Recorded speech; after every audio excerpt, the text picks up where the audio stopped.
ኢየሱስ ማለት አያድንም። የእግዚአብሔር ልጅ ሆይ ማለት አያድንም።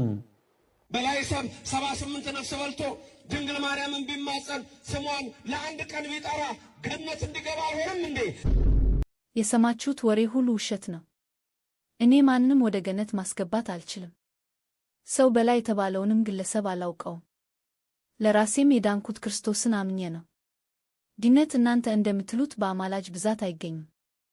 የሁላችንም ኃጢአት በእንጨት ላይ ተሸክሞ የሞተልንን ጌታ በማመን እንጂ። እናንተ ሰዎች የክርስቶስ ደም ለምን እንደቀለለባችሁ አልገባኝም። ለምንድን ነው ሲኦልንስ የምትዳፈሩት? አንድ ምክር ልምከራችሁ። በሲኦል አይቀለድም። ሲኦል ገብቶ የወጣ መልአክም ሆነ ሰው የለም። ሲኦል ማንንም አይምርም። የሞተላችሁን ጌታ አሁኑኑ በማመን ከሲኦል አምልጡ።